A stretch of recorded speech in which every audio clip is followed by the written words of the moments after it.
Yeah, I did all of that. Welcome to In Your Ear Radio. I am your host, Latoya, and yes, I just did all of that. You guys did not hear me, but I was bumping DMX on mute, and I was saying hi to you guys. So my apologies. Oh, thank you, pieces of she. Yeah, I was bumping DMX. So yeah. Anyways, yeah, y'all missed my whole intro. I am so sorry. That happens every once in a while with me. I don't know why that happens. I'd like to test that out, but thank you for pointing out. Thank you guys for joining me again. It's a beautiful Saturday here in Las Vegas in the 80s, the lovely 80s. Rest in peace to DMX. Rest in peace to the man we know as DMX, born and given the name Earl Simmons, who was born December 18th, 1970. Passed away April 9th, just yesterday, December 21st. Knowing what I know now, it seems like he was already gone. I'm kind of oblivious a lot of times. Hey, sis, I see you, Quella. Thank you for joining. You want me to do it again? Okay, I'm gonna do it again, y'all, so we can catch up here. Let me share this video first. So let me go ahead and share this to my group. And then we're gonna start over with the song, a tribute to DMX. Yes, rest in peace, DMX. Yeah, we've lost so many people, our loved ones, people we know near and dear to our hearts. And then we have famous people that we feel like we kind of grew up with, right? Especially in the hip hop era, a lot of us that were kind of raised off this music. DMX definitely is in a class of his own. We don't want to take none of that away from him. Definitely a unique guy, had his trials and tribulations throughout life. But one thing no one can take away from him is the fact that he loved God and he wasn't ashamed or embarrassed to talk about God. He spoke about him, all the time in his music, in his poetry, in interviews. DMX always acknowledged God, and we can't say that for a lot of people. I watch a lot of award shows nowadays, a little different from in the 90s when a lot of people would come up and receive awards. The first thing they would do is acknowledge God. And you see that a lot with people who are going through hardships. Whitney Houston, another woman who went through her struggles, dealing with her vices in life, she did not, throughout all that, she never forgot to acknowledge God. So, we can point the finger at people and say, they live the way they live their life, the choices that they made. But at the end of the day, for those of us who know and understand that there is someone greater than ourselves in this, and the reason why we're here is because of something greater than ourselves, you got to big up those people. And I'm very grateful to be here, and I understand that there's definitely something greater than myself. So we get our energy together today. We've done 2 segments of this. We are planning to do a 3rd segment today with a guest. Her name is Alicia Eunice, whom I'm expecting to join us today. Let me see. So, excuse me, guys, I'm trying to communicate and do this at the same time. So we're going to get this show on the road. But I want to say a lot about DMX because I saw some different posts. I mean, the feeds are flooded, right? Videos, conversations, photos, just DMX, right? So I saw someone post that people are, it's sad that people monetize off the death of a person. And I was telling my sweetie last night after thinking about his demise, I said, respectfully, his family would probably be okay if he did everything he needed to do paperwork-wise, contract-wise, because as we know, I mean, it's a hard fact. As we know, when people pass, especially in the entertainment industry, the streams go up, the views go up, people start going back and they want to reminisce. And that's a natural thing, right? Once we know that someone's gone forever, we kind of want to cling on to what the memory of them. And so I don't see it so much as people trying to monetize, even though I know there's people out there that are definitely about that life, like monetizing. But I feel like if he had his contract set up right with his 15 kids that he left behind, which I'm sure he loved deeply. I was watching an interview with him last night with his son, his last son, I believe, his baby boy. And that's all he kept doing, was just kissing him. And I just thought that was awesome. Like, can we just play that over and over and over again? Because we don't see that with a lot of men. And I know a lot of you dads out there are very affectionate with your children, be them girls or boys, but we don't see that a lot. for you to be kissing on your baby boy, just giving him kisses, kisses, kisses. And I know he's always going to appreciate that and remember that. And seeing that video for himself is going to be, a delight, just a treat. And we need that affection. It's probably something he didn't get, because you think about his story, and shout out to Roxanne Shante, who poured into social media, giving us a little bit of her story. I don't remember her telling this story on her movie that she did on Netflix, Roxanne. I don't remember her talking about this, and maybe I just don't recall, but she said that she went through the foster care system. I thought she just had a strong mom that she lived with, but she said she went through the foster care system, and she remembered DMX telling her at a young child, I think it was at 14, not 14, but I want to say at 10, he was actually dropped off to foster care by his mother. So, fifth grade for sure, in the fifth grade.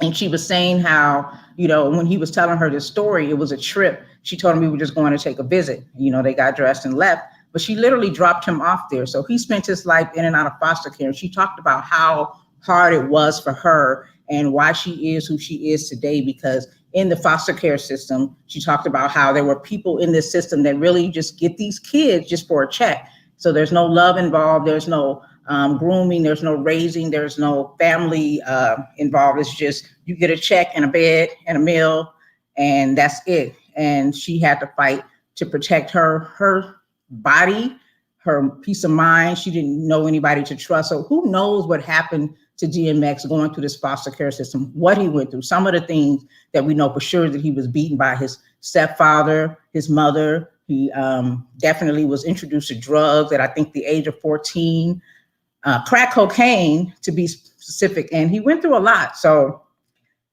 fighting those demons. And I think anyone who's addicted to drugs are definitely fighting demons. I think we all have addictions, be them good or bad, right? So, some people are addicted to food. Some people are addicted to sex. Some people are addicted to drugs. Some people are addicted to working out. Some people are addicted to work. Some people are addicted to just, just whatever they're addicted to. We all have this human instinct to do something compulsively. I think the best thing we can do is find something positive to be addicted to, replace bad habits for good habits. But, we're human. We're not perfect. And to know that he, acknowledged DMX, Earl Simmons, that he had a bipolar disorder, but never failed to acknowledge God is just a beautiful thing. And I think this is just my, what am I saying? Not a premonition, or kind of like my prediction that this man for sure, I think he will be remembered like we remember Tupac.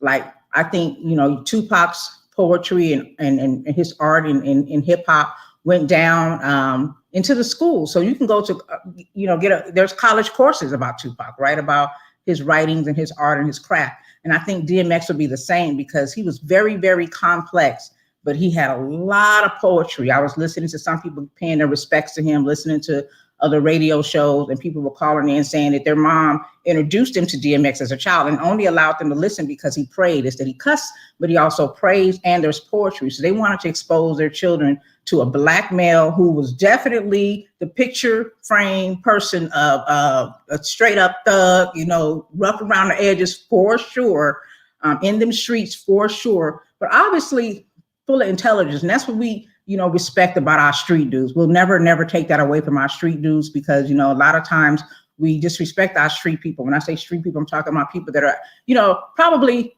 on the wrong side of the law per se, but still very, very intelligent. They know they math, they know how to cut, they know how to measure, they know how to weight, they know they grams, they know they know what they know. But again, the law does not appreciate what they're doing. So they have the knowledge and they have the wisdom and they have the understanding, but they choose to go whatever route they choose to go for whatever reasons may be. So, that was DMX, a street dude who was very articulate when it came to expressing the way he felt. He was not shy about his feelings. He wasn't shy about his love for his family, for the people around him. I always roll with his wife, his ex-wife. I think they did 11 years together. She wrote it out with him.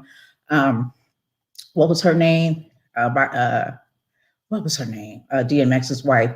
But they were together for a minute. I know he has a fiance now and a young son, so respects to her as well.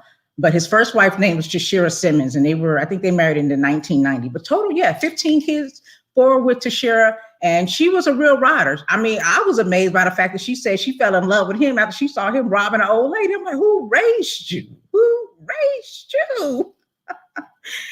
Oh, but it is what it is. We just don't know how people were raised and what they went through in life. People are cut from so many different cloths, and at the same time, we're all woven in this world together.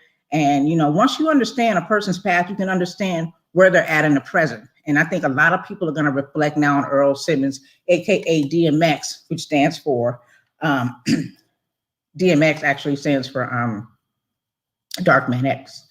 And I need to do more information on that to find out what that's all about. So shout out to Quella, who's on Facebook Live. She says we all have our bad habits and our addictions. I am thankful that I didn't lose my life in the midst of my wrongdoings, and I'm glad I got another chance to get it right. I don't take that for granted.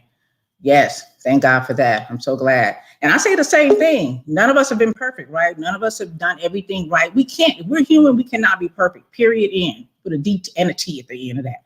We cannot be perfect. And, for all the people who judge, who feel the need to wag their finger, we talk about the Bible a lot, and people, want to say what's a sin and what's not a sin. We talk about homosexuality, for an example. Eating pork is also a sin in the Bible. It's like so many different things, but we pick and choose. Shout out to Joe Madison, who's someone I respect. I consider him a mentor, who is the man. Okay. He said that a lot of us are cafeteria Christians, and I know all of us aren't Christians, but when it comes to religion, a lot of people pick and choose what they want to wag their fingers at people about. And we all have our vices. We all have our vices. Some may be a little bit deeper than others, but they're definitely there. As long as it's not wicked or evil, then we should be able to move past it. So, that's what it is. So again, I'm so excited to welcome this guest. I consider this my third series speaking to intuitive men and women, and I've been so fulfilled by talking to them, and I hope that you have been too. And I'm just looking forward to this show and sharing her energy, because I know she's going to bring it, because I've watched some of her shows on Facebook Live. But I just wanted to really just let you guys know I'm feeling some kind of way about the passing of DMX. I know it's a great loss, but I'm looking forward to just seeing all of the revelations that come out of his life, because we can think about the death, how he died. We don't really know. They said he had a heart attack. Some say it was a drug. I've seen so many things now, people attaching him to COVID and the vaccine. And I think people just need to stop. Like, damn, let the family speak out. And, how many of us have grieved? How many of us have lost someone close to us? Think about how you would feel when people talking about somebody you love. You got to be sensitive across the board to people. We can't just say whatever, because there's people really hurting. And that's what I think my heavy heart is, because I know there's a lot of people, I would say in the millions, that their hearts are really heavy right now, considering his loss and all the losses. There was a lady, Midwin Charles, who passed away, and she was an attorney. Also, she was a commentator. She was popular on MSNBC, CNN, and I was introduced to her on SiriusXM Urban View. And I don't know if a lot of people know her, but she was a Haitian Black woman who died just a few days before DMX. And, when I was growing up, I wasn't privy to a lot of women like her. Like Oprah Winfrey was my inspiration, because I saw a Black woman who got her education and moved up the ladder and made it big, built generational wealth for herself. And when I see people like Midwin Charles, who I see as a Black woman, and Sunny Hostin, who's also on The View, and just different Black women that I'm not naming, but you were there, you're in my heart and mind. You inspire me when I know that you went to school, you got an education, you're here teaching us, and I'm learning from you, and we're building. That's inspiration. We need to see more women like that. So that was heavy on my heart too, losing Midwin Charles, who I did not know. But I knew of her from her commentary on various shows. And that was just really hard for me to just soak in, just to soak in on a beautiful day. But DMX, though, I got to go back and watch Belly. I got to go back and watch Belly again, because, dude, he was an awesome actor as well. Yes, I will be watching Belly this weekend. He was in Romeo Must Die, Exit Wounds, Cradle to the Grave. Anything he touched, to me, he was just awesome in it. So, he understood his gifts. He understood he understood what his purpose was in life. And I think he lived it to the best of his ability. And I just like the fact that he was so candid about his life. And I just hope that his children will find peace and solace in knowing that man loved them, because I believe that truly that he did, considering all the vices he went through. And hopefully somewhere he wrote down his whole story. And, so I'm just looking forward to that. Before I bring on my guests, I definitely want to pull her energy into this. I just want to touch bases on some other current affairs. Y'all's President Joe Biden, he signed an executive order on gun violence. And I want to know what you guys think about that, because we did a show about that a few weeks ago about gun violence. And he's just basically trying to slow down the manipulation of guns, like ghost guns, where you're tweaking a gun, or stabilizing braces on pistols. He thinks that pistols need to be registered, like everybody should be known who has a pistol.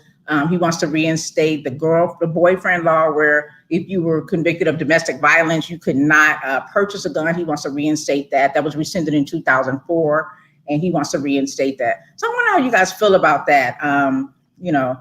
Because we still got people out here shooting. They shooting. Shout out to Nas, made you look, you a slave to a page in my rhyme book. Oh, yes. Okay, anyway, NFL player, I don't know if many people know of him, but his name was Philip Adams. He killed 5 people, a 9-year-old, a 5-year-old, his supposedly doctor and the wife of the doctor, 69-year-old wife, and a gardener who was working, another gardener who was shot.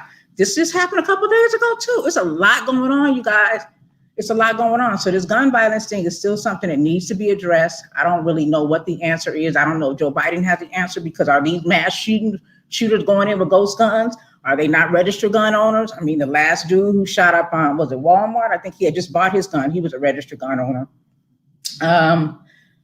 I don't know what the answer is. I believe there is an answer, but I don't know what the answer is. And I'm definitely looking forward to something to slow this down. We do know that when the automatic weapons were banned in the 80s, that mass shootings did decrease. So that is a sign that maybe automatic weapons could help. But we know that most people who are killed by just regular old pistols, weapons in that such. So I want us to get our energy together. I know with Alicia Eunice, we're definitely going to be able to do that, because I've listened to her talk about getting that energy together. And I'm very happy to welcome her today. So to all of you who are watching on Facebook Live and YouTube, thank you for joining us. And I'll go ahead and bring her in now, Miss Alicia Eunice. Let me see. She's ready to come in here. Are you there? Hello there. Miss Alicia Eunice, are you with us? So while she's getting her sound together, because I can't hear her, I don't know if you guys can hear her. Yeah, I can't hear her. I just want to let you guys know that she is a motivational speaker. She's a celebrated author, self-help coach, a marketing guru, and a branding expert. She's becoming widely known for her ability to help clients overcome their self-limiting beliefs and become more confident and self-fulfilled. She's known as the Candid Coach, and she's gaining an increasing number of 5-star reviews by happy clients. So that's good news. And she's here with us today. I know she has a tour that she has going on, and we're going to talk about that a little later in the show. But I definitely want to just tap into her mind and just learn more about her and the things that she has going on. Let's see. How about this one? Can you hear me on this? A lot of situations.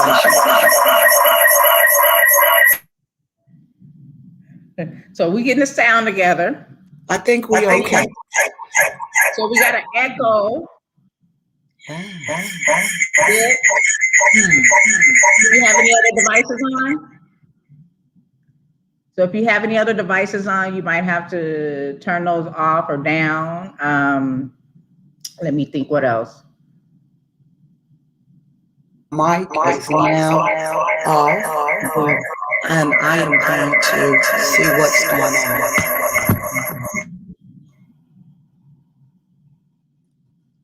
How's this one?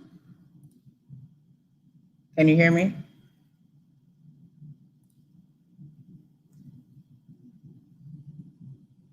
Okay. Maybe you can try the headphones as well. So let me know. I know you have me muted now. So again, I have you muted.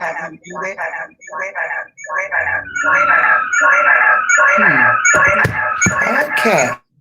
So I know that you have 2 devices going. So one of them you might have to shut off, and maybe if you have some headphones.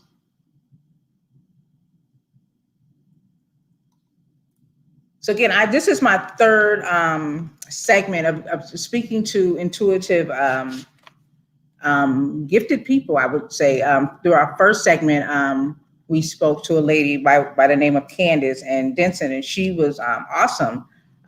She really dealing with the ancestors, talking to the ancestors and spirituality, dealing with spirituality, and just tapping into mediumship and I want to say chakras and things of that nature. Most of these people that I've spoken with along these lines have something in common. The other gentleman that we spoke with, we had on the show, he definitely was intuitive. He knew that he had a gift of premonition and also of healing through stones. And that was very, very interesting as well, having that conversation with him. So let me try to get you back in here, unmute you. So you can unmute your mic and we can see if your sound's a little better. So testing 1, 2, I hear you. I think we're good to go. How you sound, Alicia? I think I'm still. So did you turn the other device off? All my devices are off. Wow, let me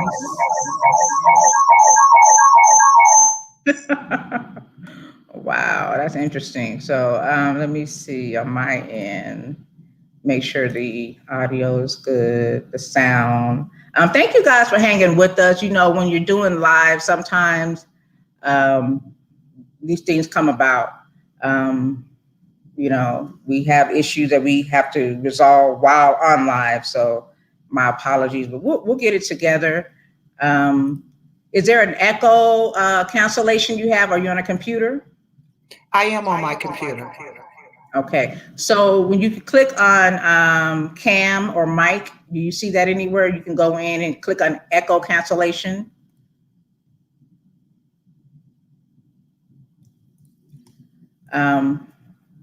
Yeah, so yeah, these things happen sometimes when we're doing a live. You know, sometimes it's just you can't avoid it, unfortunately. But definitely we'll get to it because we have an important conversation to have. But I definitely appreciate all of you who are watching live. And thank you, Marquella. Yeah, mental health is definitely real. You know, we don't talk about it enough, especially with men. I'm learning to recognize it even more. DMX definitely showed signs of that because with bipolarism specifically, because of the highs and the lows. You have extreme highs and lows, and I've noticed that a lot in his attitude in his life. I know she went on to say, Marquella, that we need to get our loved ones help as much as we can. Speaking on the NFL player, that killed the 5 people. He definitely had an issue. And that goes to speak to concussions and things of that nature. I don't want to put everything on concussions, you know, with these football players, but we know the statistics. A lot of these people be, you know, they be something else. So, and I think it has a lot to do with brain injuries suffered through concussions. So, you know, that could be an issue. So let me try one more time. So that one is not good. Let's try this one. Can you hear me? Unmute your mic. So I can't hear you.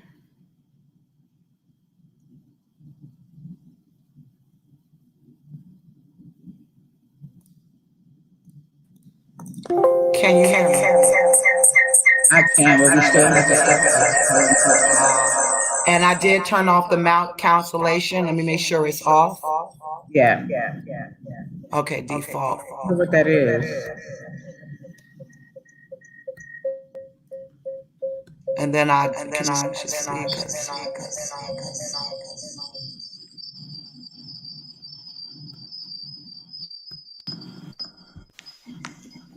Not really sure. How are we doing? Better? I don't hear echo. Wow. I hear myself though. I just took this. If you go under settings to audio and hit stereo audio, I think it takes the echo cancellation out. Can you hear me? Yeah, I did that. I still hear echo. You? Nope. You don't hear echo? Yours is echoing now. Right, because I did the echo cancellation.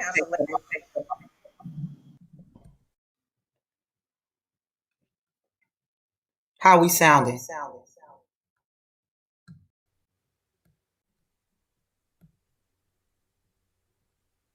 How we sounding? Still hear it. You know what I'm gonna do? When I get off my laptop and log into my iPhone, Okay. All right. and I'll let's see it see if that again. works better.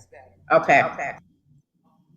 All right. So while we get her in, I know time is of the essence today. I have a busy weekend. I know a lot of you guys are probably, kicking in to the weekend. Yeah, she's gonna try another phone.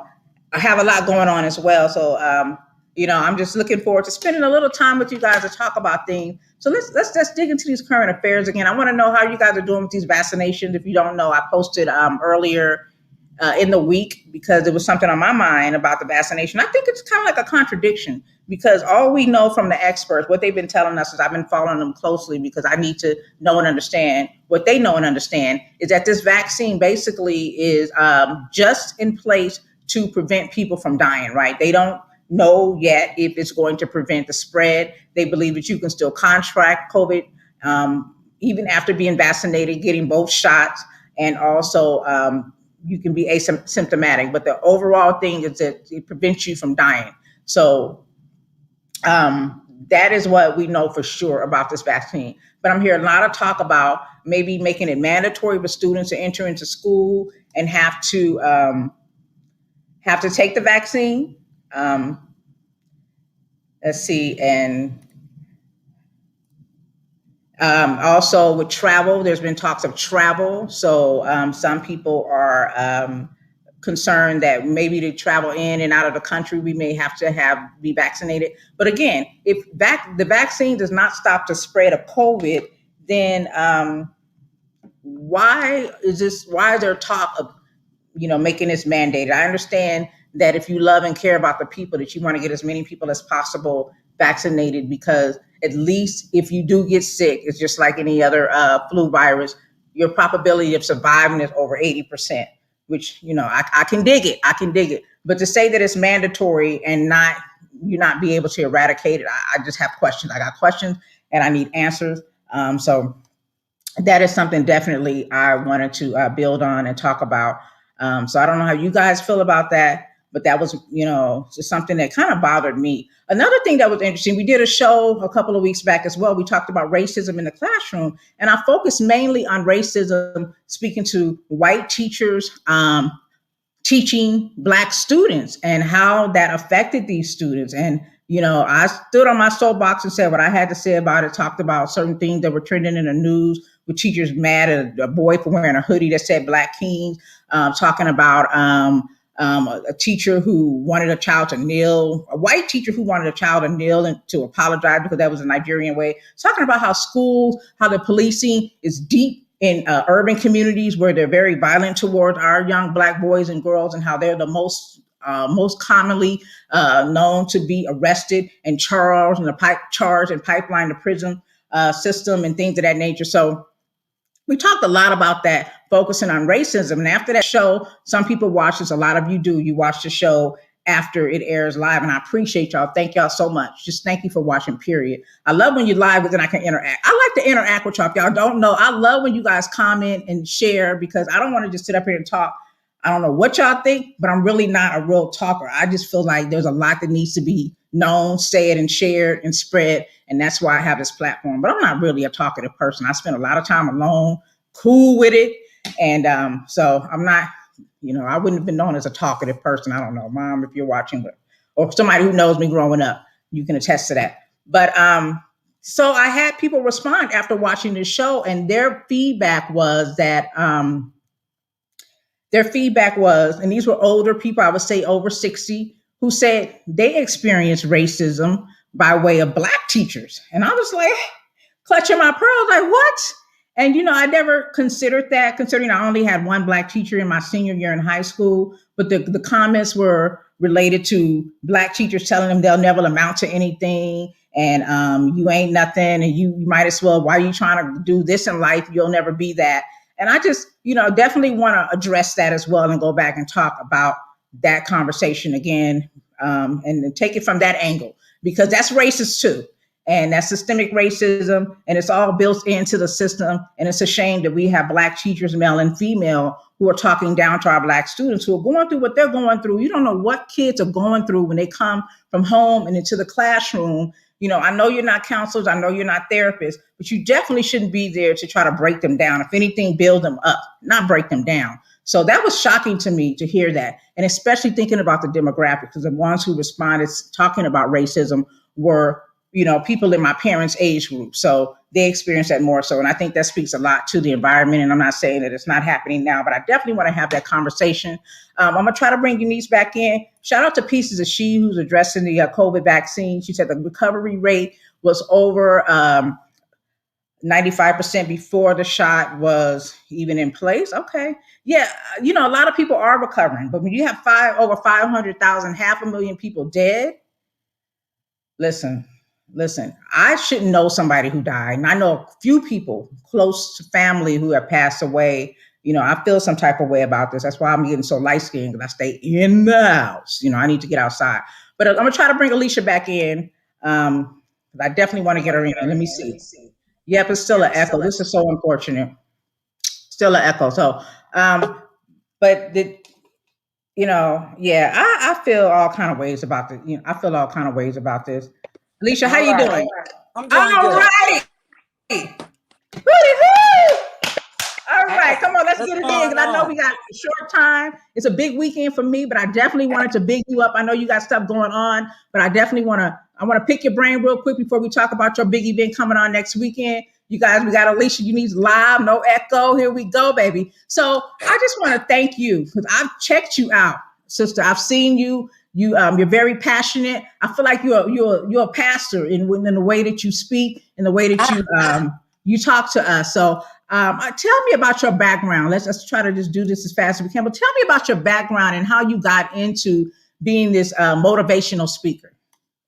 It's funny that every time I'm asked that question, I'm always led to start off or lead out with it was more or less, I've always been who I am, or more or less discovering that I was a speaker, because I've always been a speaker, which is the reason why I wrote the book Born for This. So, if I was just to give you a brief history, I was born in a family of 6. I'm the third child.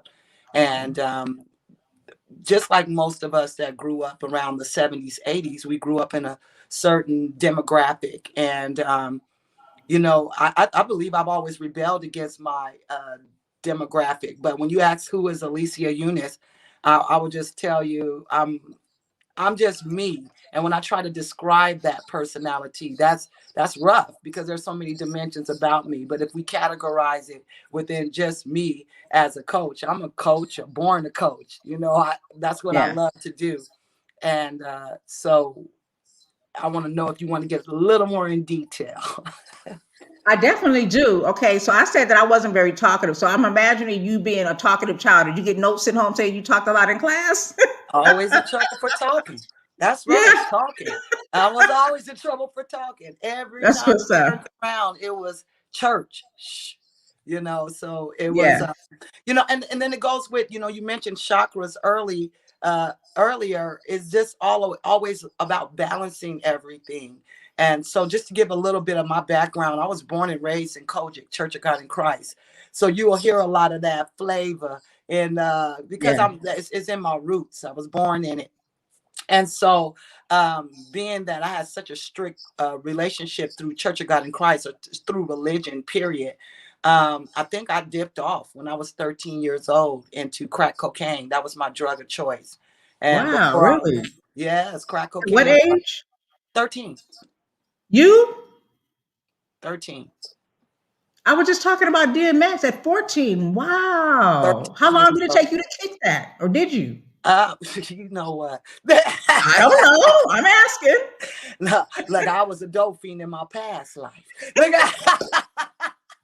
Listen, we all have our vices. That's exactly what we opened up talking about. No judgment here, but This is interesting. Yeah, I was started smoking crack cocaine when I was 13, and my youngest son was born. I didn't stop, and so he was born, and you know Hillary Clinton was trying to take them babies during that time, and so I was actually born. My son was born with the drug in his system. And so I wasn't just a casual dope fiend. I was a dope fiend, honorable. I was an honorable dope fiend. And Okay. so, and everything that came with it, prostitution, drugs, you know what comes with dope. It just comes with it. Mm-hmm. And so by the Man, time I was 13, I had Troy, my oldest son, and then 14, I had Tremaine.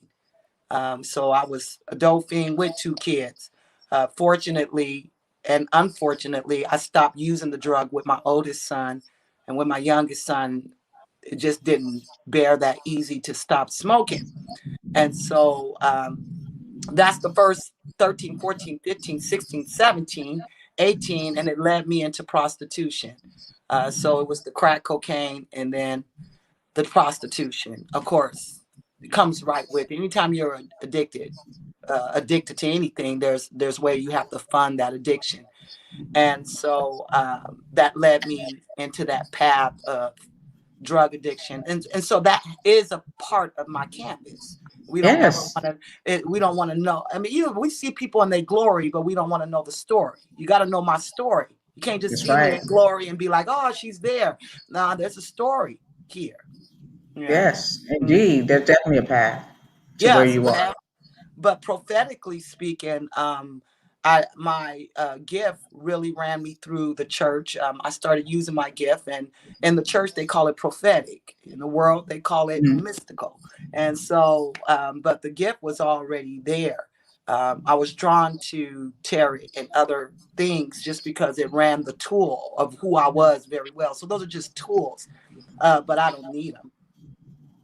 So I don't need them. And so with doing my, and this is where it is. A lot of people ask me, well, how did you get what? How did church come into this?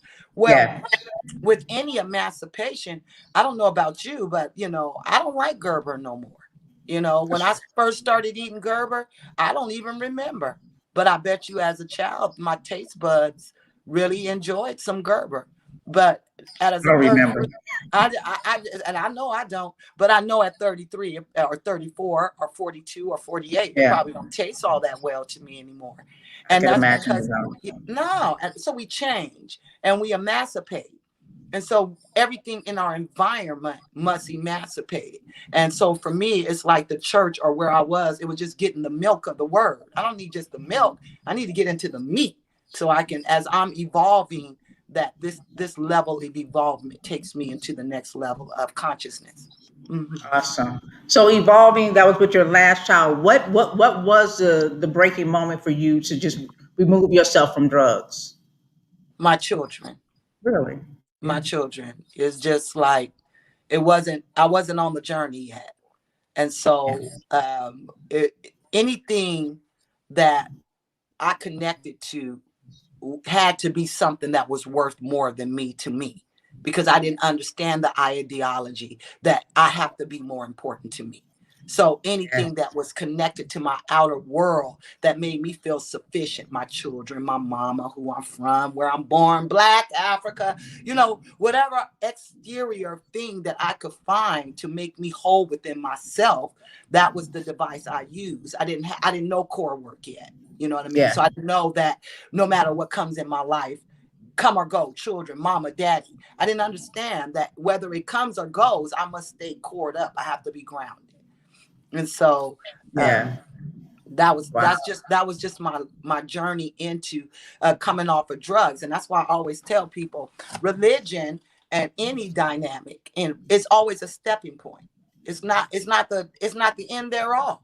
Yeah. All right. So if you was in that lifestyle and you went to church, church is supposed to be that that level. And then when you go to church, then you move it to this level. And then Mhm. after that, you move into this level. And that's why, you know, through the Spirit of God, Christ said from glory to glory, to glory, to glory, to glory, to Keep glory. rising up. Yeah. Just keep rising up. Mm-hmm. Wow. I just feel like so much I want to unpack with that story, but I know there's so Unpack much it, more. baby. I changed my Okay, tire because into a I grew floral up in a shop. home with the with drug addiction in my environment, and I know firsthand the experiences I had were hard to talk about even now, but I definitely can relate, and so I'm always just intrigued to hear other people's stories, especially those who actually were victims of drug addiction, because it is a sickness. And I just want to know, because when you said your children, I'm thinking when I grew up, thinking of all the things that we were deprived of because of drug addiction, living in a home with drug addiction, I felt like that wasn't answered. Like that wasn't the answer. Like for me as a mom, there were certain things I walked away from because of my son. Like I can go through certain things, but he can't. Mm-hmm. But I don't feel like I was granted that same type of love being raised in a drug addiction home. And Mm-hmm. so, I just, you said it was what your last child that was a wake up for you. So it sounds to me like you were functional. You were able to get through life. It wasn't a situation. Functional in the sense that um, I won't say that I was functional in the sense of mental or behaviorally, but I think I was functionally in the sense that love had not vanished. Okay, so I was still attached to my children with the love, heart Yeah, chakra, yeah, and so I think that with that energy or that power, because love is power. It it had the is. ability, to break the yoke, to not just not even to care for myself yet, but to care for what I brought into the world. And if that was the way Yeah, I dealt with it to get me into zone B, then I was cool with that. If it was my children, but what I noticed, if it's your if it's your children that gets you off of it, then you got another step to stay off, and then you got another step to get healed. And then you got another step to become more conscious about who you are. Now, what you here to do now? You wasn't here to be a drug addict. And so there are levels to the emancipation of recovery. So a lot of people don't want to take them steps. That's why you walk up on some people and be like, I used to use drugs for 15 years. And in your head, you be like, you look like you used to use drugs for 15 years. And then you got some that say, I used to use drugs for 15 years. And you be like, what? you use Right. what? All right. So that's that whole cleaning, that whole wellness that you tap into. Like, not, I just don't want to come off of drugs. I want to be delivered from drugs. Delivered. Uh-huh. Delivered. So that's What a does that mean when you say delivered? well, see, coming off of drugs is just laying down the habit. Okay. All right. You can say, I'm gonna stop smoking cigarettes right now today and just stop the habit. Then everybody be proud of you. But the difference between stopping something and being delivered from something is the same way that you can stop the fire from burning down the house, but can you deliver all the people out of there? Uh-huh. See the difference? So I can stop the fire from hitting that crack pipe, but can I deliver my soul from that pace? Because even though I stopped smoking drugs, I was still spending money like a drug addict. Thank you. Even though That's the I thing when I stopped talk smoking about drugs, I was addictions. still having multiple partners like the drug addict me. Even though Yep. I stopped using the drug, I was still doing other things to pick up what we call addiction behavior, appetites that Mhm. coincide with drug Yeah. addiction. So you can stop using a drug, but the pattern of that is still inside your soul. So deliverance is not just the stopping of it, it's to be completely delivered mentally, emotionally, spiritually, physically, and at the end of the day, the people that associates with it. Yeah. Completely removed. Mm-hmm. Completely removed. I just want to thank you for sharing that and being so candid about it. And just, before we move on, what triggered you at 13? Because again, I think about DMX. He said this exact same thing. At 14, he was introduced. Were you introduced to it? Was there something going on in your life, abuse or something that caused you to go that route? What triggered you at 13 to get involved in drugs? I always tell people that a trigger when it comes to drugs happens way, way, way before we even know it. All right. Because remember, drugs is what we use as a sedate. I'm gonna move so this camera won't have such a glare. Is that better or is that too high? I can, okay, yeah, now your angle is better. All Okay. right. I'm just trying to get this light out my face. How is that? Is that okay?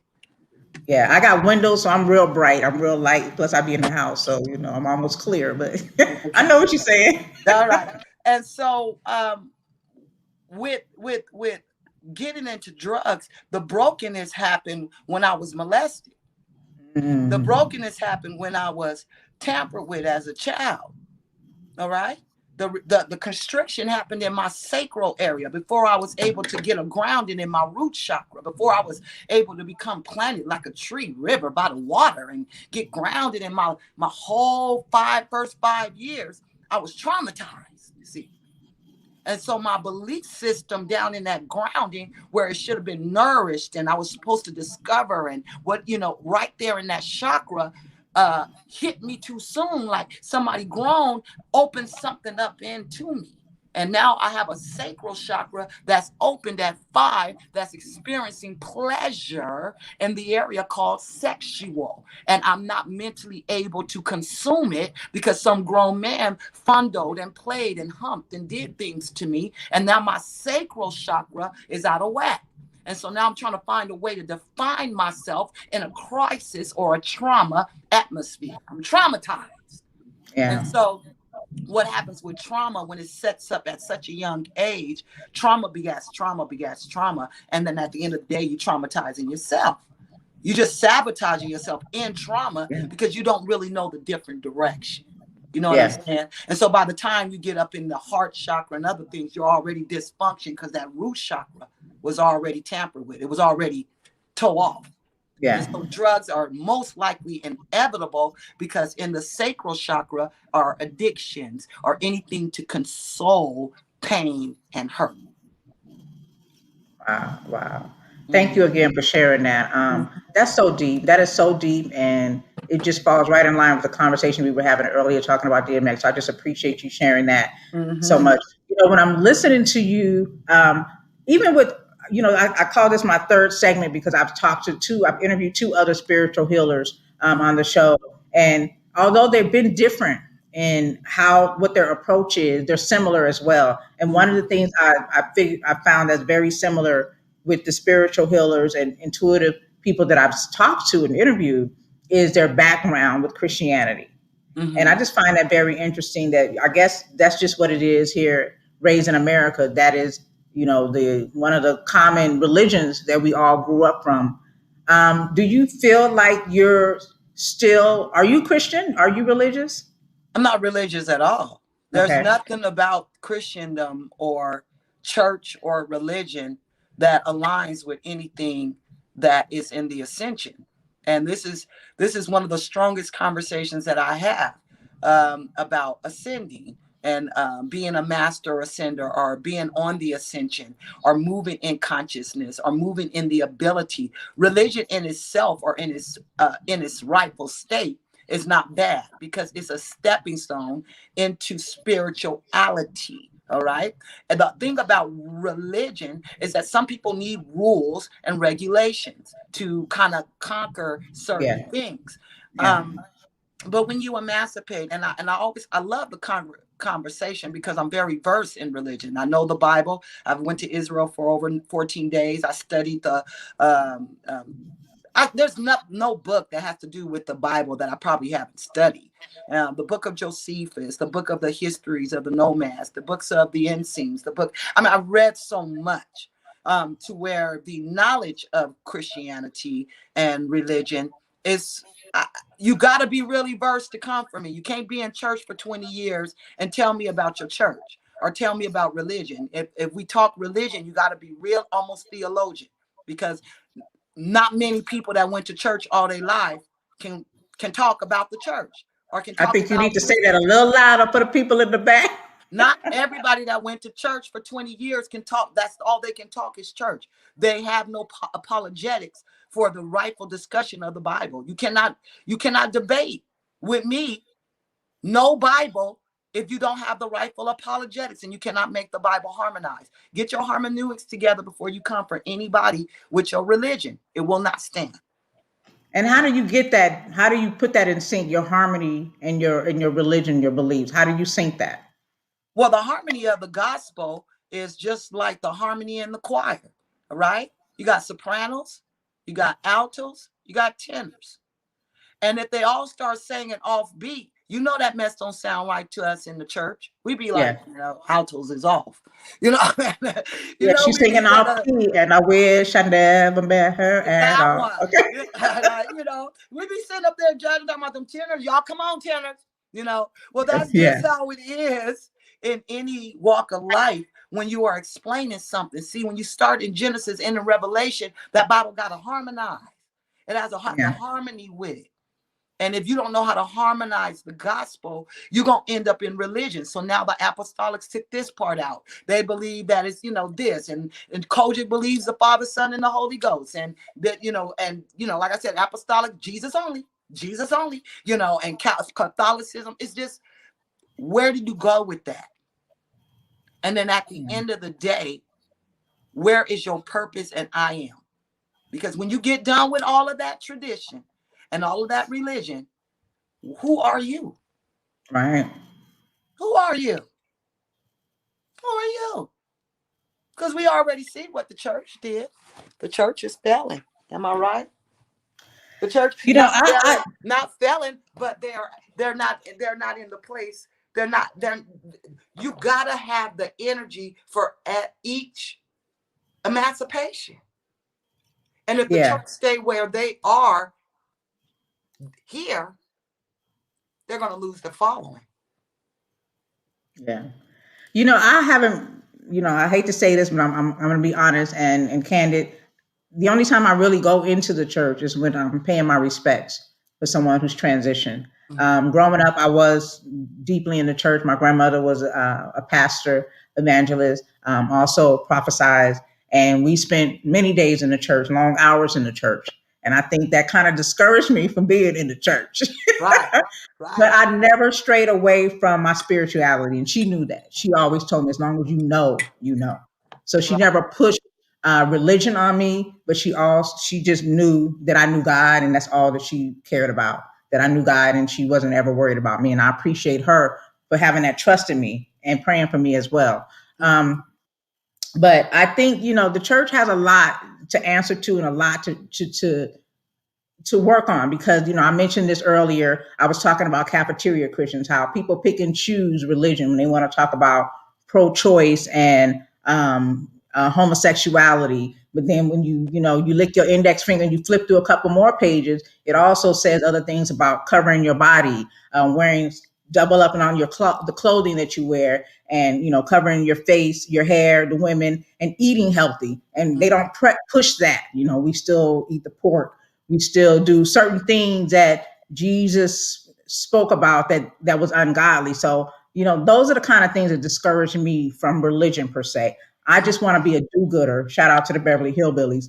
And just, I know what's right and what's wrong. And then also, I also do need guidance, because sometimes we do lose our way. So I was very excited to have you, because I've listened to what you had to say, and we need that motivation.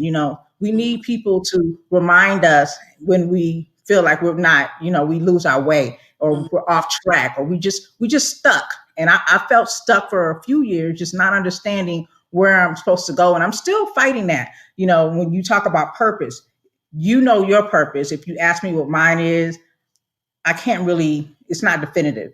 I just know that I'm living in it. I'm living in it. And I'm doing my best to be obedient to live in it.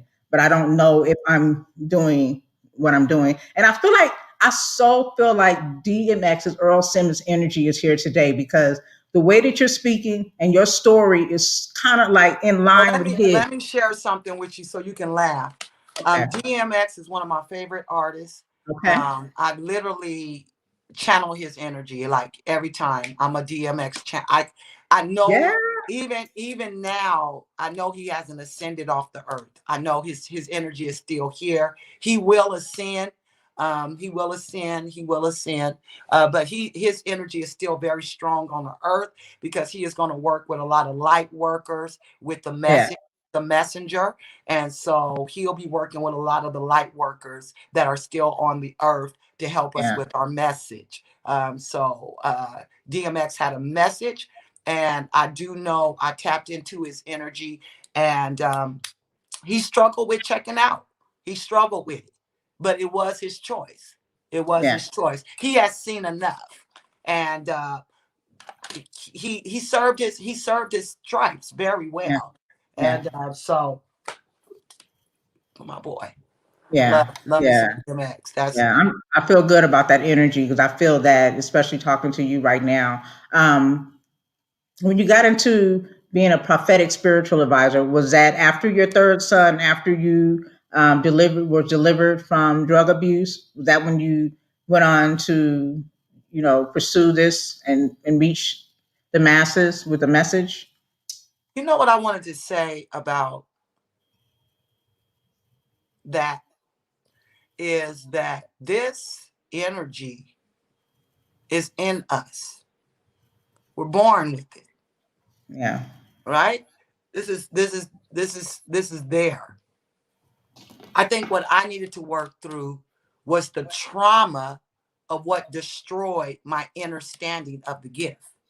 I came here on this planet, then I enter into trauma, starting with the umbilical cord. Click. That's trauma because that umbilical cord connects me with the cosmos or with where I'm from. So once they Okay. snatch that away, now that's done. All right. And so Mhm. now I'm in trauma because when I open my eyes, I'm no longer in the place of divinity. I'm not in pure consciousness. And then they hand me over to this lady. And the first time on being on the first few minutes on this planet, what do I feel?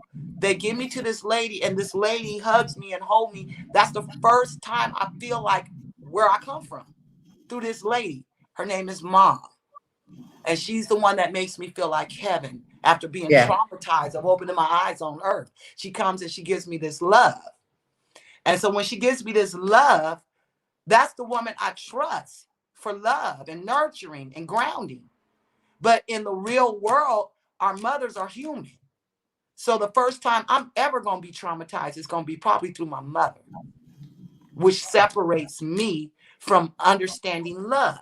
So my first trauma from a human is going to either be my mom or my dad, because they are set up in my life to when spirit gave me to the human family, they were the first one that made me feel like heaven. She kissed me, she cooed, she Yeah. hugged me, and I'm like, oh, this feels like home. So this lady's important to me. But what happens when I grow up? You ain't gonna never be nothing. Sit your talking self down. You know what? I'm so tired of you. And now that same woman that made me feel like I was going to be safe on this planet is now traumatizing me. Yeah. And so now I'm moving through this energy, slowly forgetting who I am. Because the trauma in the school and the domestication and the hatred, get out of here. You're not belonging to our circle. We hate Alicia, Bigfoot Alicia, ashy ankles, da da da da. So now you're growing into this energy and you're slowly losing spirit. Your home is becoming more and more foreign to you as you become domesticated in this planet. Yeah. And what the spiritual awakening is all about is remembering where you were before you came here. It's the Wow. most How do crucial you do that? core work. That core work is constantly allowing the energy to come into your life because it represents you. Remember, people, places, and things are around your aura so that your narcissistic self can see who you are. Because we Narc- would never admit who we are unless the energy of what we really are, core, comes into our element. And we say, oh, I don't even like you. I don't like the way you are. Guess why you see how she is? Because there's something in you that's exactly like it, and you can see it right off. You see that? Yeah, you saw it. Because you it. And so until you keep doing the core work, you stay with the same level of friends. That's why friends fell off in 2020. So Yeah. many relationships because everybody met each other for who they are. All the rose colored glasses fell off, and we didn't want them to fall off. If I could find mine right now, I put them little fake glasses. I don't even want to see people for who they are. I wish I Yeah. could live in the blind. But now all of us took the consciousness of the new energy. Ain't nothing nobody can do. You sit about watching people lie to you. You be like, damn, she lying. It's a trick. Wow. I definitely want to tap into that, knowing who I am. I feel that spirit in me because who I am is who I've always been. You know, Mm-hmm. my attitude about things in life, whatever it be, I think, I could be a little sedity about certain things. Not say prideful um, about certain things, but it's been who I've always been that way. And I compare that to my other siblings who dealt with a situation differently than I had because of my way of thinking. Not to Mm-hmm. say that theirs was wrong. I kind of salute them. I think about a situation where, as kids getting free lunch, I would just skip lunch because I didn't want people to know that we were poor. And Mm-hmm. I had another sibling who was selling his chickens, lunch chickens, making money. Like, why didn't I think of that? And these rich kids buying it, but in my mind, I didn't want people to see me as being poor. And in his mind, he was trying to get rich, And so it's just a way of thinking. And I'm still that way growing up. Not that I'm trying to, I wouldn't ask for welfare or assistance because I don't want to make people think I need them. So I definitely want to tap into that a little bit more as far as the Well, I'll spirituality. share. I'll share with you what I just picked up as far as energy. If you ever want to work with it, you go into real good emotional withdrawal. You go into emotional withdrawal. Anytime you can't figure something out, you go into anytime there's a movement or a choice that you got to make that has to do with your foundation. It just throws you off. You become into that, you Yeah, withdraw, you go into a hermit mode. And if you go ahead and follow your heart, and that's hard to follow your heart because you have made choices and decisions sometimes that have caused you a broken heart. You have made choices, you move forward, made choices, but now you got to follow your heart. So sometimes it's like, do I trust the way I move? yeah, Because now within the broken heart, we got to heal. Yeah, but you don't have victory. It's like you're a businesswoman. Something about business, and you allow obstacles and challenges. Don't do it. It's all your energy circuit is your heart chakra.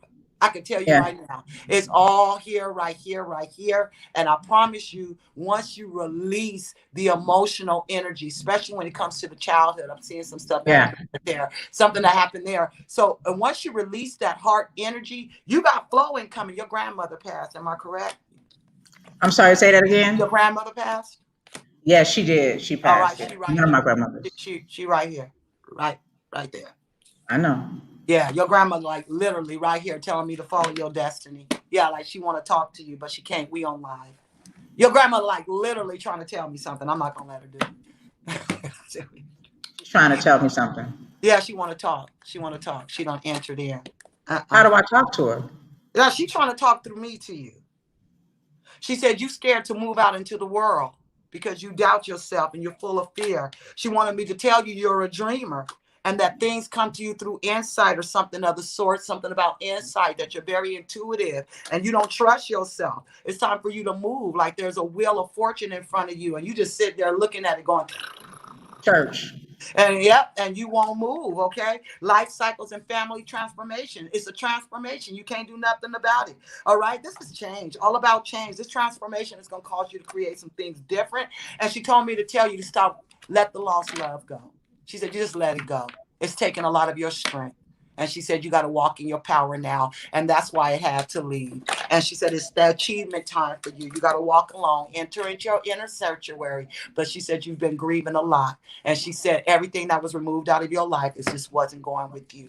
And she said, it was rough, a lot of envy and jealousy. Be patient with the parent. She said, your emotional loss is over. You're going to enter in some level of emotional balance and a lot of fruit of money if you allow the waiting game to pass. Don't get impatient in the waiting game. She said, you're like She one. knows I'm impatient. Yeah.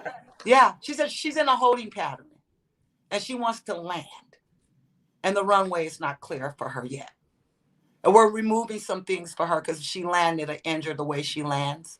So tell her to chill out and lean her first class seat back and wait till we say the plane is landing. She'll be okay.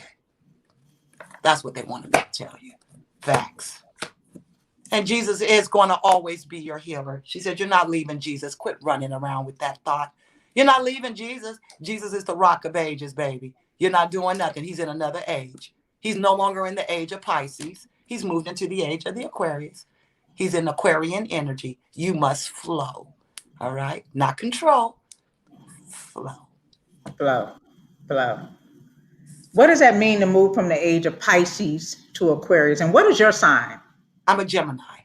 Ooh, Lord. No, I'm just messing with you. Because, Geminis, y'all got them two faces, them two And that's energies. what everybody looks at. Our two faces is not the debate with other people. The two faces is debate within ourselves. So a lot of people think the two face of a Gemini mean we two-faced it. No, the two face of the Gemini means is our battle goes like this until we find conclusion. Once we find conclusion, we land. But we're the conversation partners. Aquarius, they're the N word. They go in.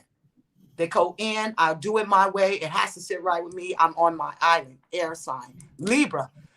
Well, let me see how I can balance it. If it's bad, let me balance it to be good. If it's good, let me make sure they understand. They always try. They're the air sign that moves balance, the balance scales. I'm a Libra, and I like long walks in the park. Yeah, whimsical. With y'all little whimsical singing ass. Oh, it's too Always funny. sing a little whimsical Libra. You can always catch a Libra humming. Singing. Yeah. That's interesting. They balance everything. They know how to balance everything. And I swear, if somebody feeling real high, they know how to bring them down to make them say, did you look at that? And if somebody's feeling real low and down, what can you see the brighter side of the picture? They know how to bring everybody into alignment, but themselves. Listen, Libras are very indecisive. Not that we don't know the answer. It's just that weight. When you teeter in that weight, you're trying to make sure it feels perfect before you sell off. You know what I mean? The wings just got to be spread evenly. And I know that because I've been in this body for quite some time now, for over 4 decades. So this new energy is whooping your behind, Libra. Because this new energy came and shifted everything, and now you have to balance you. It came back to you. You don't get to balance nobody now. You have to balance you. And so the Aquarian energy, 2,166 years, is the equivalent of a reign of a house or an age. When we left the age of Pisces, and now we're moving and shifting in the energy of the Aquarian energy. And this is what we call the golden age or the new age. The golden age is past, the new age is here. And so when a reset happened in the cosmos, it happens here in the cosmos or in the universe or in the God realm or conscious realm first. Then we experience it here in 3D. That's why it's done. It's already done. Yeah. The showdown is Armageddon. Well, what's Armageddon? The war of the mind. Your old self saying, and your new body saying, I gotta go.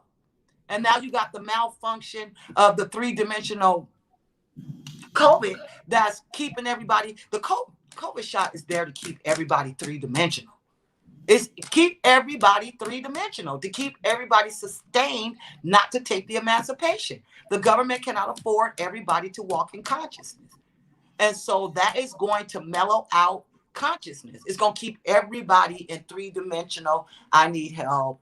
I need welfare. We need the government. When y'all gonna help us? It's to keep us consciously.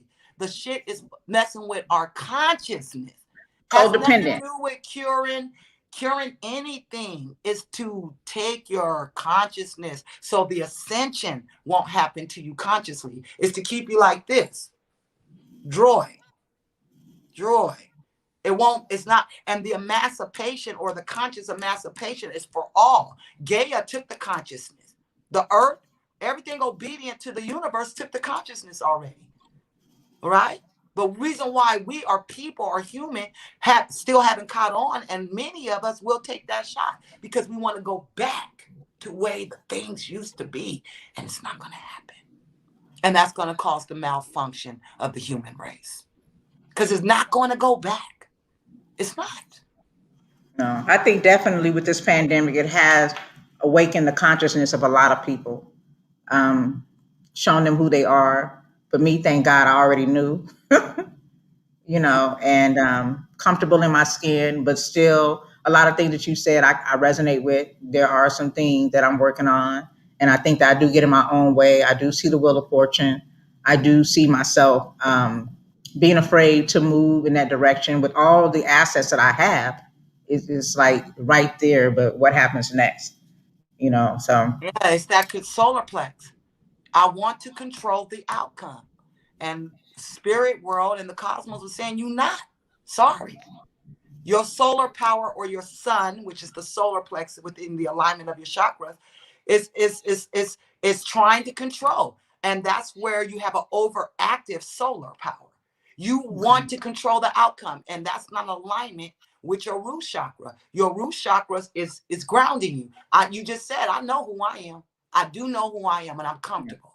Then your sacral chakra is now saying, create something with your I am instead of babies, instead of sex. That's the other half of the sacral chakra. And that's what's over enlarged in most African American women is an over enlarged sacral chakra. Why, Alicia? Because in slavery, we were baby making machines. That was the root chakra. These women have one purpose as colored women. They can bring more babies, sit a mammy on that porch to raise the baby, and they are baby makers machine. That's why the African American woman has overactive sacral chakras. We cool with sexuality. We can back that up and back that up. Wiggle it, twerk it, squatting, spitting, scatting, scat. We can do all of it because they taught us how to be active in sacral energy through sex. But if you look at the other nations of the tongue, they have the other sacral chakra moving real nice, own their own business. They know who they are because their parents didn't do their root chakra like that. They put them in art schools and things to motivate they I am and how to do that. So the other races got a sacral chakra that's built well in business, build well in, and so they got a balanced sacral chakra. African American women, I need a husband, partnership, somebody to take. I want to lay down. I don't want to be alone. Nah, let's balance your sacral. Your sacral chakra is pleasure sex. Your sacral chakra is pleasure business. That I create my world through my sacral chakra, limousines, houses, whatever I want to create that pleasures me outside of a penis. Whatever pleasures me outside of a penis, I need to tap into that too. I think that's definitely open for discussion when we talk about Black women and sexuality and putting that first, family and relationships. I've been in a committed relationship for some time, very family oriented, not really focused on sexuality, more on generational wealth. But again, it goes back to that wheel of fortune and just getting in my own way for me. Mm-hmm. But how do we get that energy together to stay on track and to get out of our way? What can you offer us to help us get out of our own way when it comes to moving into the next step? Because I know you're also not just a motivational speaker, but you help people build their brands and also to move to the next level when it comes to business and just conquering your dreams and goals. This is the most powerful tool that anybody can give you is that your heart, your heart works like the vagina. I know Ooh, this is deep, but I'm about to go here. sounds sexy. Your heart works just like the vagina. When you walk up on a man and he arouses you, what did that vagina do? You get a little wet, don't it? Get a little moist. Get a little A moist. little moist. And I know this, I know y'all be like, well, what that got to do? What that got to do? Well, when you walking up on your purpose, what you think your heart chakra do? Get a little moist. And how does it do That's that? true. You get joy. You start getting excited. You start getting happy, like, this is it, this is it. I like, Well, that's your heart joining forces with your I am. Where's that at? Your root chakra. That means there is something that you done tapped into that is starting to align all your chakras. Your chakras is looking like that alien plane on remember that Will Smith did that Independence Day? Yeah, Do you yeah, remember when that ship got aligned with Earth? What happened? Them lights started swinging and swinging. And what yeah. happened to that alien when that ship got aligned? That alien started moving, these little things. Well, what you think your body do when you start aligning? And you be thinking like, this stuff is just coming to me now. Well, once you align, and well, where do I start? Root chakra. Well, how do I start that? The best question in the world. Who am I? And when you ask that question and you mean business, the response will come right back to you. When I was doing your reading just really lightly, I wasn't really messing around, just kind of digging around on your purpose. The coach card came up 3 times. And you know you a coach. You know you a teacher. You know you a motivational speaker. Cool. You, you, you. I host a radio show. You know, it's funny that you said that because I was thinking, I said, I'm going to have a motivational speaker on. I said, I love this because that's not who I am. But I will say this, and again, I'm being candid. I took Toastmasters and all those things. I love writing, even as a child. And I always envisioned myself being in a high school auditorium, speaking to kids about my life and just being encouraging. So I don't know why I dismiss certain things about myself. But by you saying that, I'm telling you this afternoon, this morning, I dismissed that. I said, I'm glad I'm bringing on a motivational speaker because that's not my lane, but I love that energy. And now that you're saying that to me, I'm thinking that was my dream to be in a place with the youth and speak to them and encourage them, considering what I went through as a child. Like, why do I dismiss these things? Because we dismissed it because there's some energy that comes from church and religion. There's some Really? energy that comes, if you go deep, deep, deep. I was like, dang, every time I talked, I was like, why do I sound like I'm preaching? And my mom had to tell me, girl, that's in your core. That's your core. That's in the fabric of your skin, baby. Ain't nothing you gonna do about that. That's right. And That's right. so, with all of that said, I can take my emancipation now. I got that. I ascended. So you mean I'm not an evangelist no more? Well, Alicia, you are, but you're in a new energy, and they call it coach in the new energy. They call it light worker. They call it seers. They call it, they got this new energy, this new age. You still who you were, but it's a new title now. Yeah. And they're calling the Holy Ghost energy and vibe. And they're calling same thing. The Holy Ghost being filled with the Holy Ghost is now Kundalini. Have you had a Kundalini experience? Now we being discernment, what me and you call discernment. Well, she got a spirit of discernment. Now we Yeah. saying third eye. It's just, and instead of saying, I shall wear a crown, and we wearing our crown, our sin is all over. What they saying? My crown chakra is open. My Yeah. crown is open. So this intelligence is that me and you are just now relevant to speak relevant information to the new age. Because if I tell this new age, you better be filled with the Holy Ghost, you better speak in other tongues, and you ain't saved, they're going to look at me and say, I will roll a crystal ball on you right now, lady. I will roll 3, so I will make a spell on you. I will make a spell on you, Alicia.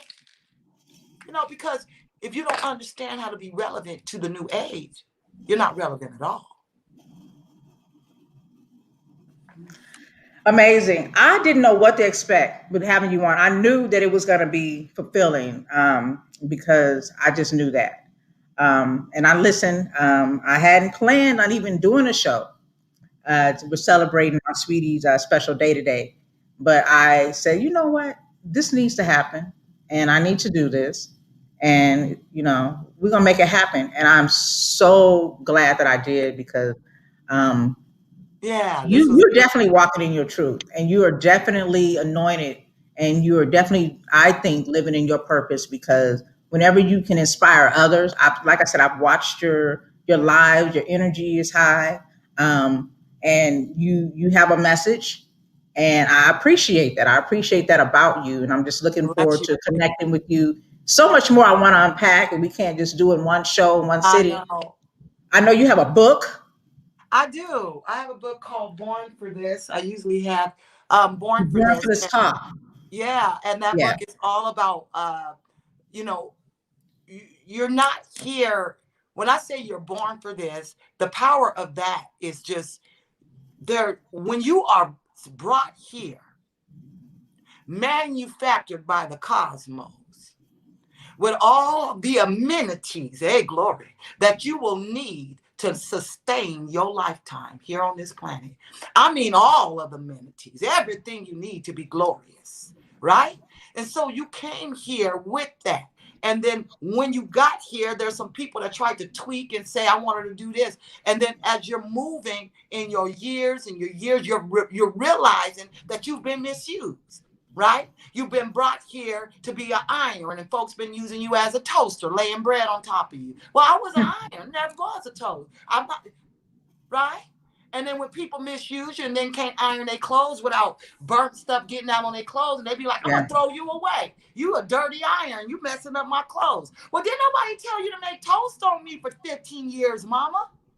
Now I think I'm a toaster, and the people want to use me as an iron, and I don't even know I'm an iron. I'm trying to find out all my amenities. I didn't even read the manufacturer's manual. I don't even know all the settings I have, but I know I'm an iron now, and that's where we are now. I know I'm an iron.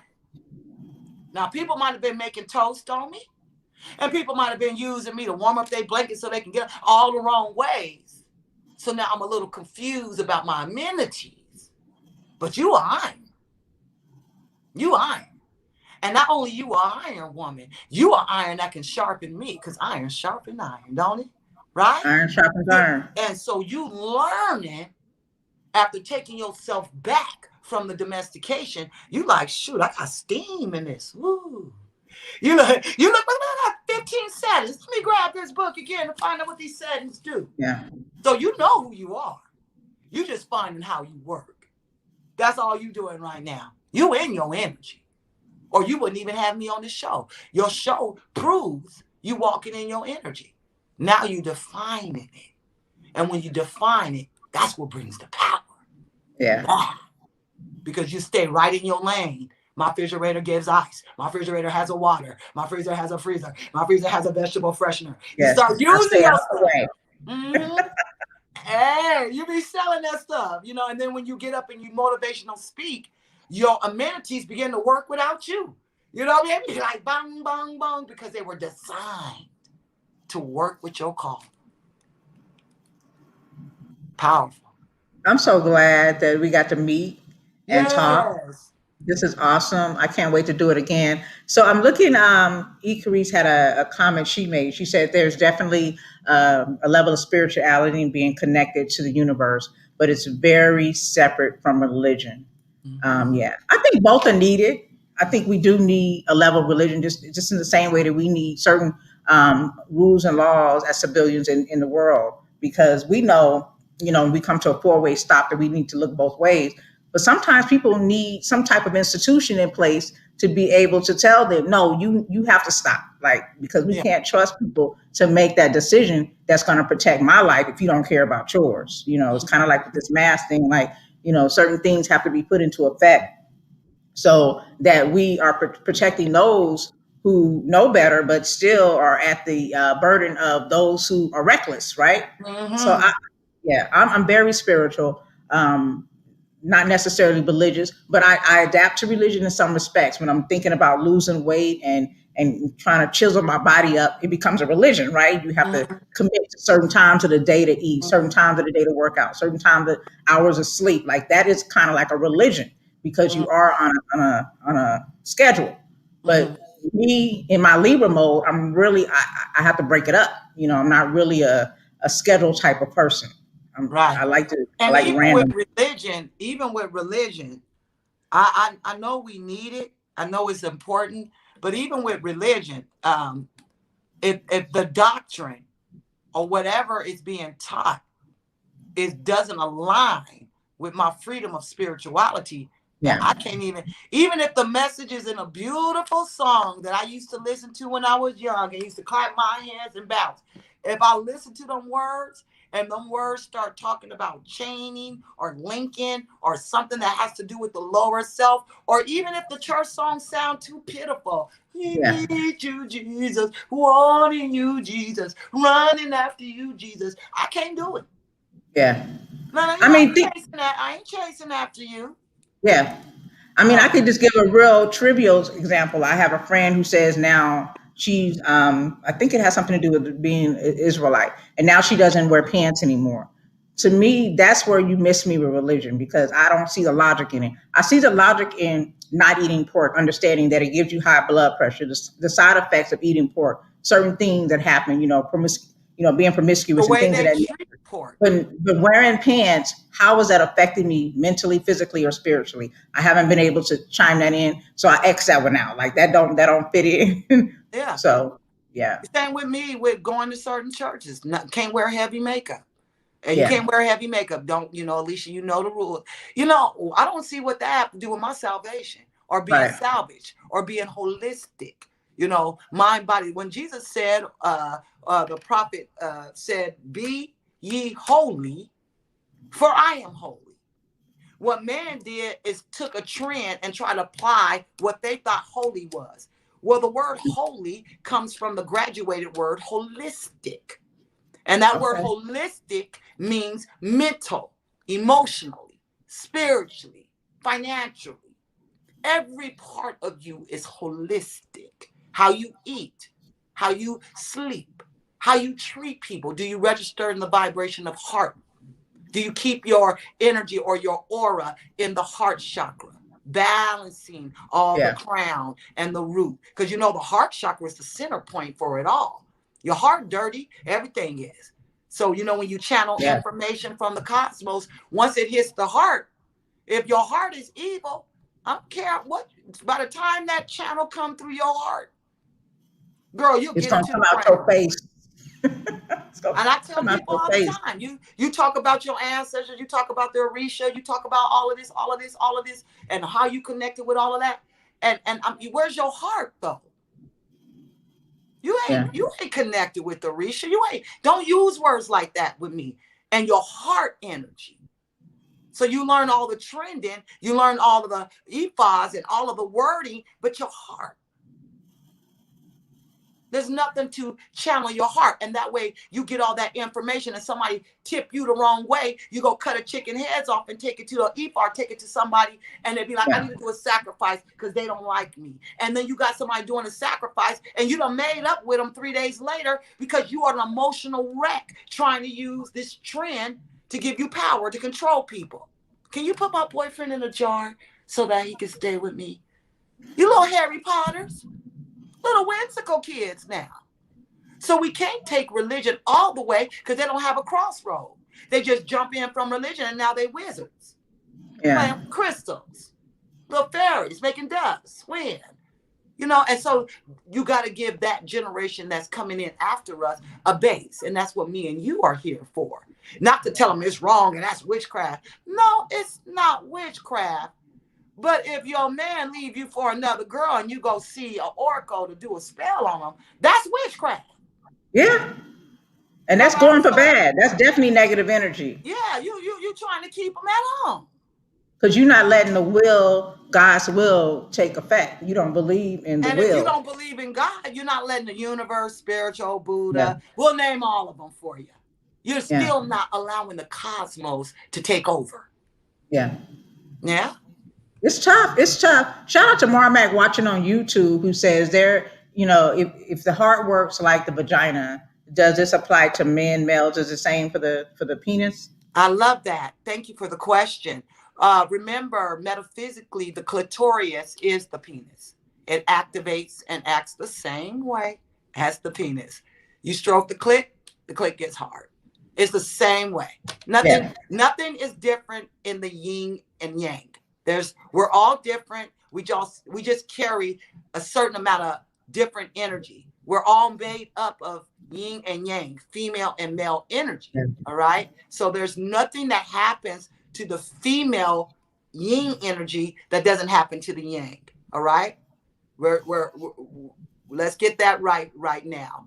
And so all of our chakras work like the sacral chakra. I use the sacral chakra because it's the common denominator that most people understand, that when we're turned on, we do what we do as women. You know, we all know what we do.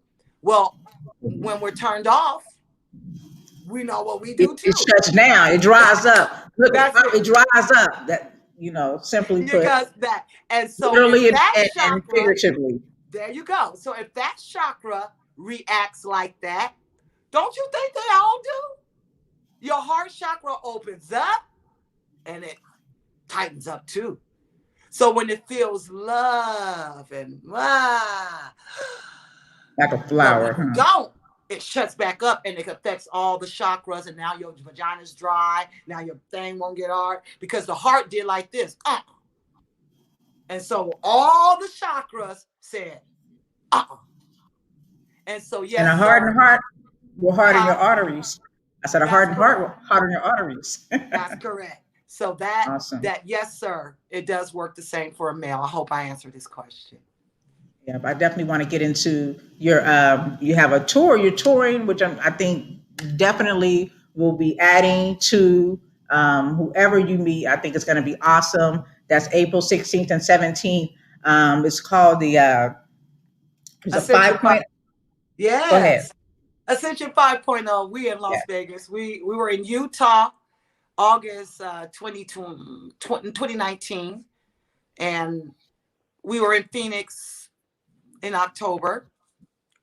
We're in Vegas coming up this week. We're in Atlanta November 11/11, and Okay. then we will be in Miami in April. And the Ascension 5.0 tour. I love the energy and the momentum we picking up.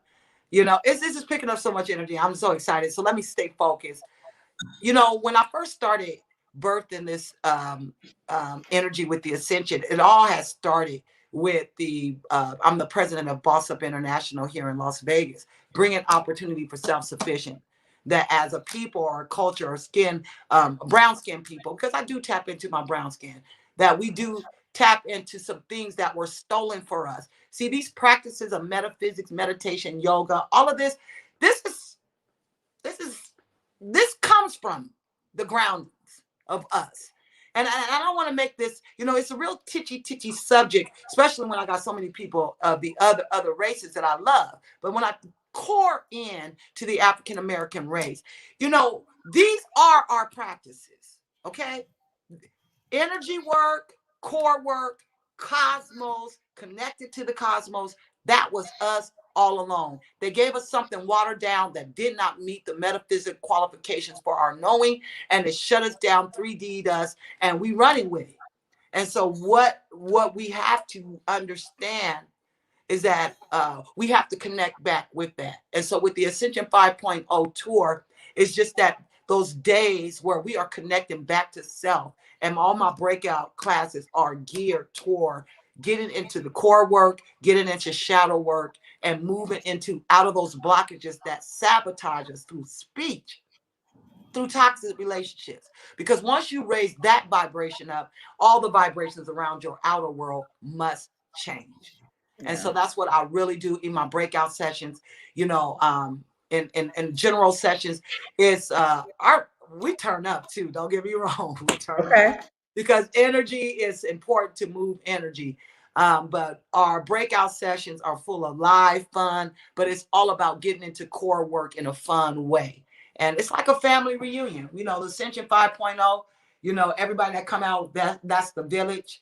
We the village, we represent our own, the squad, and we're all about empowering and bringing that not just the women hold my hand. We need the village because it's masculinity is important in the village. We need the masculine energy in the village. Not a bunch of trauma women, bunch of trauma bonding women getting around in a circle, trauma bonding, because everybody got a sad story. We don't set that element.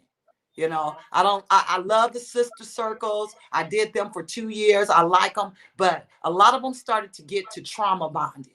Like with Yeah. 15 of us, and we all trauma bonding in this sacred, sexual, sensual, masculine energy circle where all of us is yeah. I like my feminine energy. I love feminine energy. Yeah. I do. I love feminine energy. And so when I'm around, I like to tap into feminine. I'm tired of the masculine energy. I gotta protect myself because I'm over that. That was the old age. I'm ready to, you know, get in my feminine stuff now and be So okay. this is an all woman event. This is just women only, Oh no, girl, I got okay, families, girl. The kings are coming out. all ages. Yeah, I don't do them. I mean, because there's enough women retreats. Have at it. I like culture. I like my retreats to feel like family reunion. Yeah. I like that. Women, we can have our retreats, and that's cool. But this is about Yeah. the build. We need to come together collectively now as a family. You know, we need to see So that. this is a 2-day event, right? Or is It it ends just on either Sunday 6 week at or 4. It ends Sunday at 4 p.m. okay? So I know the rooms are booking up fast, and I know you have limited availability. So tell us how we can purchase tickets, what the ticket entails, and where to go. Okay. So I there's 3 spots. Okay, Las Vegas. Let's go with my Candid Coach website. So if you go to thecandid.coach, you will find all my tickets. I am also under Eventbrite as Ascension 5.0. You can find the ticket there. But I would say go to the website because the website has the breakdown of the 2-day event. The 2-day event is our Mardi Gras. Is all Mardi Gras theme. Is all about bringing in the celebration, celebrating the ancestors, bringing in that element of Jubilee, celebrating each other. That's just our kickoff. We have some entertainers that are local here in Las Vegas, but for the most part of it, it's the music, it's the fun, and it's a coming together. It is our receptionist kickoff party. That's Friday. And then Saturday, we have several breakout classes that is also on the website. I'll go ahead and hold time so we don't just go through each. But there is the 2-day event is for the goddesses luncheon that is on Saturday at 2 o'clock. The Goddesses Lunches is going to have a panel, and we're going to hit some of those subjects with relationships, their candid conversations. We are hitting those candid conversations about relationships, how to, when I'm spiritual, my husband is religion. I got like over 43 questions for the panel. I will make sure I dive in those questions that help the emancipation. Sunday, I am the main speaker for Sunday. I will be talking on being born for this and to move into the ascension and what that's going to require for us to move into the ascension. So I will be speaking on Sunday with brunch, and that will be the last day. You muted. Why you mute? Are you muted? You back.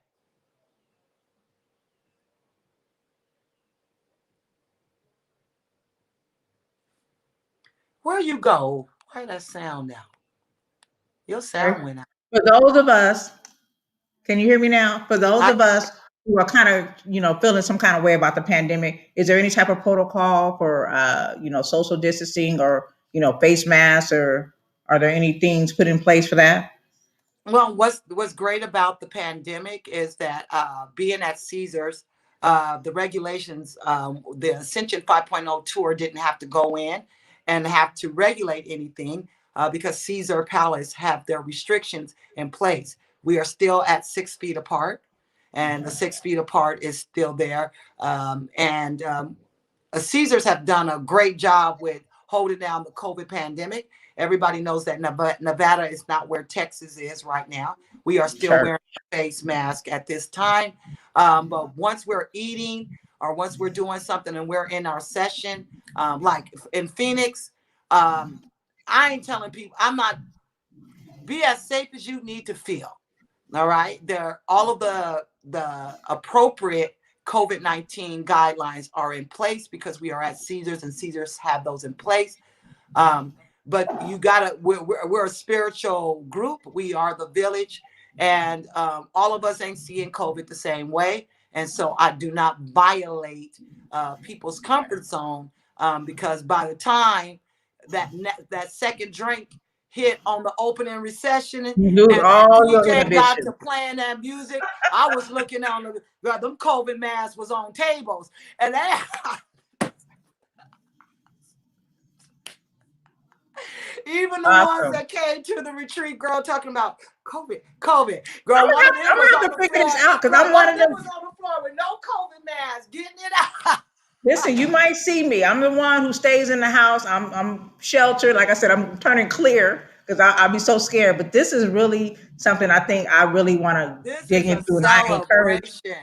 Yes, I encourage you guys because I know the tickets are booking fast here in Vegas. A lot of people are traveling from out of state to come here.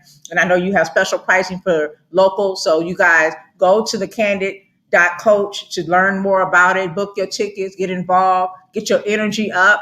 Listen, I'm so happy that I took this time out of my day and that you took the time out of your day for us to be together with our village and talk to people. I'm feeling so warm and fuzzy talking to you. Me too. Alicia. I'm feeling so warm and fuzzy. Like, I really appreciate your energy. I knew it was going to be good energy, but you just don't know. You know, you don't know people. You never know. But I knew it was going to be. And I'm just so excited about what's to come for you because I see what you're doing. Yeah. I'm looking forward to you being, what did you say on Bravo? Yeah. Oh, yeah. Listen, they coming for you. Look, listen, tell them, yeah, they coming for you. Oh, man, Valley Kersey Queen, I received. That's right. So I'm so excited. I could do this much longer. I know my audience is really enjoying you and sucking it up. But as that doorbell said bye. As you can see, I told them to come to the back because we're doing a party celebration. But as you can see, you know, we still making, you know, celebrating life over here as well as we are. Yes, we are. And that's what it's all about. We are celebrating life. I promise you, if you miss anything, don't miss that turn up on Friday. The God and Goddesses banquet, the vibe and the energy is going to be so high. Hit me up. Make sure you text me. Just hit me up so I can get you taken care of. Thank you. And y'all go to her Facebook page because she does a live. I don't know how often you do it on special days or whatnot, but I catch them, you know. So check out her lives because she is about this life. She's going to get your energy up. So go check her out at Alicia Eunice on Facebook. You got a YouTube page? I do, but I messed with it. Instagram. Listen. Clubhouse. Okay, Clubhouse too. I got to get up on that Clubhouse life. So y'all follow her. She's about this life and she definitely going to get your energy up. I'm so glad that I was introduced to her because I love hearing, you know, what she has to say and her story, just things that I've learned today is even more reason for me to just want to come back and build with her even more. So I just love and appreciate you today for sharing your time. And thank you for opening up the doors for me. I appreciate. I'll leave with this. Remember Bruno Mars' song, "Leave Your Door Open." I promise you'll come back. Leave that door open. I promise you'll come back. And, baby, the door is open. And I would love to see you at the conference. That way, next time we could talk about what happened there. So hit me up so I can make sure I take care of you for the dinners. Next weekend, I will. Next weekend is the Ascension 5.0 tour, April 16th and 17th. Y'all get y'all tickets. Go to the candid.coach. I think you will not be disappointed. Listen, enjoy your weekend. Say one more positive thing before we get up out of here, Alicia. All right. The wealth of the what was my favorite quote? My favorite quote. There it goes. The attitude of gratitude is the mind of the wealthy. The attitude on the same page is the mind of the wealthy. We're on the same page. And I'll leave with that. I'll close with that. I love you guys. Thank you for watching our live on Facebook and YouTube. I love and appreciate y'all. We'll do this again. You know how we do. Appreciate y'all so much. Thank you so much, Alicia. You enjoy the rest of your day, okay? All right. Thank you. All right, y'all. Take care.